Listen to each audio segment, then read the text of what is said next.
Bonsoir à toutes et tous, j'espère que vous allez bien en ce début de soirée. À mes côtés ce soir pour explorer l'actualité, il y a Imad Messoudi et Benoît Feit. Bonsoir messieurs, je salue également notre premier invité, Eric Nindou. Bonsoir, directeur de la communication de la présidence en RDC. Notre première escale ce soir, c'est en effet le Congo. Le 20 décembre prochain, la RDC organisera des élections présidentielles et à moins de 3 mois de cette échéance, plusieurs organisations des droits de l'homme comme Human Rights Watch par exemple, mais aussi des opposants, des journalistes, des organisations de la société civile dénoncent un climat de plus en plus répressif au Congo, avec, notamment, Benoît, des inquiétudes en termes de liberté de la presse et de respect des droits de l'homme. Expliquez-nous ce qui vous a été rapporté. Oui, en fait, cette inquiétude se cristallise notamment autour du sort qui est réservé à un journaliste, Stanis Boujakera, qui est un éminent journaliste congolais, le plus suivi sur X, ex-Twitter au Congo. Il est le directeur adjoint d'une publication de médias en ligne, actualité.cd, qui est peut-être un des organes de presse les plus rigoureux au Congo aujourd'hui. Il est également le correspondant de l'agence de presse Reuters à Kinshasa et correspondant du magazine Jeune Afrique. Il a été arrêté il y a près de 3 semaines à l'aéroport de Kinshasa, alors qu'il s'apprêtait à prendre un vol pour Lubumbashi pour des questions professionnelles. Et il est toujours en prison, aujourd'hui officiellement en détention préventive. Que lui reproche la justice ? Mais il est accusé de propagation de faux bruits et de diffusion de fausses informations suite à la publication d'un article de Jeune Afrique, son magazine pour lequel il est correspondant, un article qu'il n'a pas signé, précisons-le, et qui mettait en cause les renseignements militaires dans une sombre affaire d'assassinat politique, l'assassinat d'un ancien ministre qui a rejoint les rangs de l'opposition aujourd'hui, à savoir Chérubin Okende, qui était retrouvé mort dans son véhicule après avoir disparu sur le parking de la Cour constitutionnelle à Kinshasa. Un assassinat qui a fait grand bruit et sur lequel Stanis Boujakera enquêtait depuis lors. Et ce n'est là, Julie, qu'un seul exemple parmi d'autres de pression qui s'exerce sur les journalistes au Congo aujourd'hui. C'est un cas considéré comme emblématique. On parle de répression également à l'égard de la population, de la société civile. Oui, plusieurs événements ont mis en cause les forces de sécurité ces derniers mois dans la répression brutale, il faut bien le dire, de plusieurs manifestations organisées par des partis d'opposition à Kinshasa notamment. Une répression qui a culminé en août dernier lorsque des civils, membres d'une secte religieuse, ont été massacrés à Goma par des éléments de la garde républicaine qui dépend directement du chef de l'État, alors que ces civils s'apprêtaient simplement à manifester pacifiquement contre la présence de la mission des Nations Unies au Congo. Bilan, une 50aine de morts et des dizaines de blessés. Journalistes, population civile, on parle de répression aussi à l'égard des opposants politiques au pouvoir actuel. Oui, ces derniers mois, plusieurs manifestations de candidats de l'opposition ont elles aussi été réprimées brutalement par les forces de l'ordre. Plus récemment, Salomon Kalonda, le bras droit de l'opposant Moïse Katumbi, a lui été arrêté par la garde républicaine à l'aéroport de Kinshasa. Tout d'abord pour port d'armes illégal, une charge qui n'est plus retenue aujourd'hui. On parle actuellement de trahison par intelligence avec le Rwanda. Son procès se tient en ce moment devant un tribunal militaire, ce que dénoncent ses avocats belges qui par ailleurs n'ont pas reçu de visa pour aller défendre leurs clients sur place. Tout ceci, Julie, prend une tournure encore plus inquiétante quand on se souvient de ce discours prononcé par le président Tshisekedi en juin dernier, un discours que je vous propose d'écouter. Je m'attaquerai sans hésitation, sans remords, à tout Congolais qui mettrait en danger la sécurité et la stabilité de notre pays. Peu importe ce qu'on en dira, violation des droits de l'homme, privation de liberté, je n'en démordrai pas. Discours tenu par Félix Tshisekedi au mois de juin, donc. Et c'est vrai, Eric Nindou, que les mots du président Tshisekedi, à ce moment-là, quand on les met en parallèle avec ce que Benoît Feit vient d'expliquer, ça interroge sur la situation quand Félix Tshisekedi dit violation des droits de l'homme, privation de liberté, qu'importe, je n'en démordrai pas, c'est la sécurité du territoire congolais qui aujourd'hui est la priorité. Ça veut dire que ces éléments-là n'ont pas d'importance dans le contexte actuel ? Merci Julie. Plusieurs choses à dire d'abord. Le commentaire de M. Feit est non seulement partiel, mais il est très partial en fait. Parce que si vous suivez la séquence du discours du président, il faut mettre ce qui se dit juste après. Alors si vous l'avez suivi dans son entièreté, parce que c'était un discours où le président rendait hommage à Monseigneur Kassanda qui fêtait ses 25 ans de diocèse à Mbujimaï, il termine cette séquence-là par dire « Je n'en demanderai pas, mais démocrate je suis, démocrate je demeure ». Et il rappelle même l'heureuse mémoire de son père, Étienne Tshisekedi, qui a été en fait le père de la démocratie congolaise, puisque ça a été le grand opposant, notamment au maréchal Mobutu. Donc, il faut suivre les choses dans toute leur séquence. Donc, de ce discours, vous, c'est la fin que vous retenez, cela dit? Non, je dis la fin, elle permet de contextualiser les choses. Ouais. En fait, quand on écoute tout le discours dans son entièreté, on comprend bien que le président veut dire ceci: je demeure démocrate, je me battrai toujours pour l'état de droit au Congo, mais n'empêche, je me battrai aussi pour les questions de sécurité. Parce qu'actuellement, vous n'êtes pas sans l'ignorer, le Congo subit une agression qui dure depuis près d'une trentaine d'années et qui est récurrente à l'est de son territoire, donc dans le Kivu, mais même aussi dans l'Ituri, mais notamment menée par le Rwanda via des proxys, c'est-à-dire via des milices que le Rwanda alimente. Des rapports de l'ONU, de multiples rapports de l'ONU l'ont prouvé. Ils sont armés, financés, aidés par le Rwanda. Notamment, la dernière en date, c'est le fameux M23.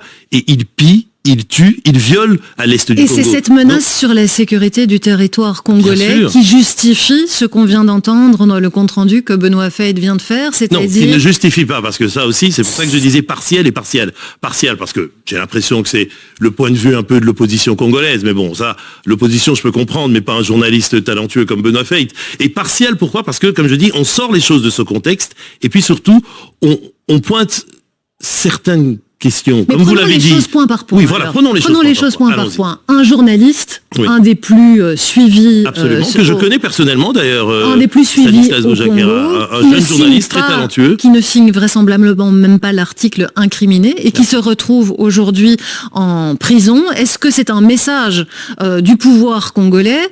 Les journalistes, pour le moment, on se calme un petit peu. Est-ce que c'est un message à tous les autres journalistes aujourd'hui, à 3 mois des élections? Pas du tout, Julie Morel, parce que si vous allez au Congo, vous verrez que la presse n'a jamais été aussi libre que sous le régime de Félix Tshisekedi. Aujourd'hui, il y a une multitude de journaux, il y a une loi sur la liberté de la presse qui a été votée en 2023, là au mois de mars, elle a été promulguée, elle fait suite à des états généraux de la presse qui avaient eu lieu en 2022, donc la profession est en train de se réglementer. Il y a un syndicat à la presse et puis il y a aussi comment je pourrais dire ça, vous n'êtes une pas instance. Surpris, vous, par cette Non, je suis surpris. On va aller dans le détail. L'arrestation de Stanislas Boujakera, c'est d'abord un événement malheureux parce que comme je vous dis, c'est un jeune journaliste talentueux, effectivement, qui a beaucoup d'audience au sein de la population congolaise, mais il s'avère que là, il n'est pas arrêté parce qu'il est journaliste, il est arrêté parce qu'il a répandu des faux bruits. Et dans un pays qui est menacé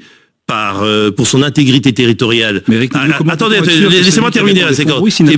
Qui est menacé par des rebelles, par une milice qui est armée, des terroristes en fait, qui sont armés par le Rwanda, quand il propage de tels mensonges. Mais il a propagé il les a propagés dans Jeune Afrique, ça a été repris même par RFI.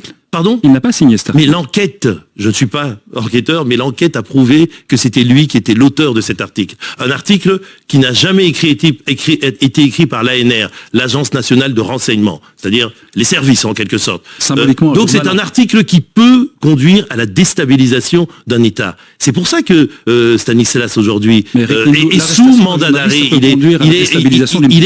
C'est une arrestation provisoire. Il y a un procès qui est en cours. Il a accès à des avocats. Il est suivi. Et le président, lors de son séjour à New York, il y était récemment. Il a tenu une conférence de presse. Et il l'a dit d'ailleurs devant la presse. Il a dit: je m'assurerai moi-même qu'il n'arrive à rien de mal à Stanislas. C'est-à-dire que son intégrité physique... Oui, mais ça, c'est la procédure judiciaire. C'est la procédure. C'est un fait grave, quand même, de répandre de fausses affirmations, de mettre en cause des services... C'est un signal envoyé aujourd'hui à la presse congolaise? Pas du tout, pas du tout. C'est un événement malheureux, parce que ce soit Stani ou quelqu'un d'autre qui l'ait fait, il y aurait eu la même démarche de la part des enquêteurs, parce que le fait, c'est répandre des faux bruits. Vous savez très bien que même la Belgique aussi y est confrontée, c'est-à-dire avec les réseaux sociaux, la prolifération des fake news sur les réseaux sociaux, ça peut déstabiliser un État, surtout en cette période sensible qui est la pré-campagne, et on va aller vers la campagne électorale. On passe au second point. Une autre accusation qui est faite aujourd'hui, c'est la répression sur les populations civiles. Alors c'est la garde républicaine qui est directement mise en cause. pose, l'ONU elle-même s'interroge, en tout cas sur le rôle que cette garde républicaine, donc qui dépend directement du pouvoir, joue aujourd'hui dans certains massacres. Est-ce que le pouvoir congolais a le contrôle sur cette garde républicaine? Comment expliquer ce qui s'est passé, par exemple, à Goma? Non, j'aimerais soyons précis. Ne dites pas dans certains massacres. Il n'y en a pas eu 10. Il n'y en a eu qu'un. Et c'est un fait malheureux, regretté, condamné par le pouvoir, par le gouvernement, par le président Tshisekedi lui-même, qui a dit que c'était inacceptable ce qui s'est passé à Goma. De ce point de vue, il y a une enquête qui est en cours. Il y a déjà une dizaine de militaires qui ont été mis en prison. Et l'enquête continue. Est-ce que l'armée est sous contrôle? Bien sûr, l'armée est sous contrôle. Mais il faut aussi voir d'où vient cette armée. C'est une armée qui vient de multiples, phénomènes de regroupement avec des rebelles et tout. Et le président Tshisekedi a hérité de cette armée qui était en quelque sorte dans un état, disons-le, pas très en forme. Et il a mené toute une politique de réforme de l'armée. Et notre armée est en train de monter en puissance justement pour pouvoir assumer son rôle régalien de maintenir la sécurité du territoire et l'intégrité de nos territoires également. Donc, pour être bien précis, le massacre de Goma, puisque c'est de ça qu'il s'agit, c'est un fait malheureux qui a été condamné par tout le monde, par le président en premier. Et les coupables seront punis. Les enquêtes sont en cours, il y a même un procès qui a débuté à cet effet. Donc il n'y a aucun doute là-dessus. Benoît, on le disait, les élections auront lieu dans moins de 3 mois, le 20 décembre précisément, si le calendrier est respecté. Le président sortant, Félix Tshisekedi, aujourd'hui, tout le monde l'observe, il part avec un sérieux avantage. Oui, de toute évidence, parce que le président est déjà en place, il est visible, il est très présent dans les médias, il est aussi entouré d'une série de ténors de la politique congolaise pour se lancer dans cette campagne présidentielle, des ténors de la politique congolaise qui représentent un petit peu toutes les provinces, et on sait qu'au Congo, le vote provincial reste très important. Donc ça donne un avantage certain au président, une élection qui se jouera, rappelons-le aussi, à un seul tour, c'est donc aussi quelque chose qui... C'est la Constitution. Voilà, oui, mais c'est aussi une facilité pour un président sortant de se lancer dans une élection organisée à un tour. Alors, face à Félix Tshisekedi, il y a évidemment plusieurs candidats qui sont déjà plus ou moins déclarés. L'enrôlement officiel est seulement en cours à présent, donc on sera seulement... Non, il est terminé. L'enrôlement est terminé. Donc il n'y aura plus de surprise. Non, vous dites l'enrôlement des candidats. Des candidats. Ah non, oui, des candidats, non, c'est pas terminé. Je parlais de l'enrôlement. D'ailleurs, le président n'a même pas encore présenté officiellement sa candidature. Il le fera dans les jours qui viennent. On peut avoir une exclusivité. Pardon ? On peut avoir une exclusivité ici. Il sera prêt. C'est-à-dire, candidat. Il sera candidat. Ce n'est un secret pour personne. Ce n'est un secret pour personne. Merci pour la RTBF. Et il va gagner. On vous réinvitera pour en parler d'ici fin décembre. À côté du président sortant, évidemment, d'autres grands noms de la politique congolaise qui vont certainement, en tout cas, ils vont déjà annoncer leur intention de se lancer dans cette course. Il y a évidemment Moïse Katumbi, l'ex-gouverneur du Katanga, dont le bras droit, Salomon Kalonda, on en a parlé, a été arrêté et qui est actuellement donc jugé devant une cour militaire. Moïse Katumbi qui a également perdu un collaborateur précieux, la personne de Chérubin Okende, qui a été assassiné cet été dans des conditions toujours non élucidées, après avoir disparu sur le parking de la Cour constitutionnelle. Donc ce candidat, Moïse Katumbi, part un peu en ordre de bataille avec quelques désavantages, lui, de ce côté-là. Un autre nom circule également, il y a celui de Martin Fayulu, qui, vous allez le rappeler certainement dans quelques instants, considère, lui, qu'il est le véritable vainqueur des dernières élections. Il va peut-être se représenter, il l'évoque après s'être éventuellement rétracté, c'est une possibilité également. Et un autre nom circule que nous connaissons bien ici en Belgique, c'est celui du docteur Denis Mukwege, le prix Nobel de la paix 2018. Mais lui, son nom circule depuis de nombreux mois, mais il n'a toujours pas annoncé officiellement sa possible candidature à cette élection. Le docteur Mukwege, très connu à l'international, reste à voir au sein du pays quelle est son aura et s'il a des chances, par exemple, dans cette élection. Alors, quelle garantie de transparence pour ces élections le 20 décembre, Eric Nindou? C'est vrai que des questions se posent, notamment suite aux déclarations du président de la CENI, la commission électorale, qui est revenu en disant c'est très clair, il y a eu un accord lors du dernier scrutin entre le président Tshisekedi et l'ancien président Joseph Kabila pour écarter Martin Fayulu, qui était le vrai gagnant des élections. Alors quand on entend ça, on est évidemment en droit de se poser des questions sur le vrai vainqueur des dernières élections d'une part, mais sur la transparence du prochain scrutin. Bon, d'abord, je vais vous dire que il faut recontextualiser les choses aussi, elles sont précieuses pour ceux qui nous suivent.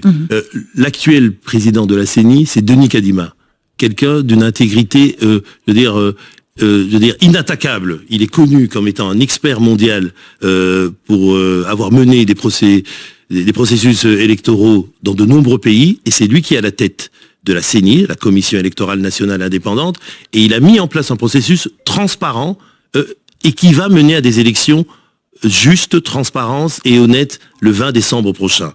Et d'ailleurs, tous ceux qui veulent, je veux dire, s'y intéresser, le président a lancé un appel récemment, il l'a dit, j'appelle tous nos partenaires, l'Union européenne, la Belgique, la France, enfin, tous ceux qui veulent, venir nous accompagner pour aider à ce que ce processus électoral se passe bien à venir. Vous Donc, louez si la les Belgique- qualités de ce président de la CENI, Non. mais donc il y a un ancien... Non, c'est pour ça, c'est pour bien préciser. Mais il y a un Les ancien élections qui de dit- décembre se passeront très bien, quoi Ouais. qu'en dise l'opposition, et c'est normal, c'est le jeu de l'opposition que de dire que ça va mal se passer, parce que tout Mais est-ce que simplement, tous les Congolais ils pourront ont voter, parce peur. qu'on sait qu'il y a deux provinces qui sont pour l'instant en état de siège, il y a un problème voilà. avec l'enrôlement. Est-ce que tous les Congolais vont vraiment pouvoir aller voter à ces élections? Alors, tous les Congolais peuvent voter, ils se sont enrôlés d'ailleurs, le processus d'enrôlement est terminé. En revanche, dans les deux provinces qui sont en état de siège, c'est-à-dire le Nord Kivu et l'Ituri, on peut prolonger encore. Donc dans les derniers mois qui restent, on peut prolonger leur enrôlement.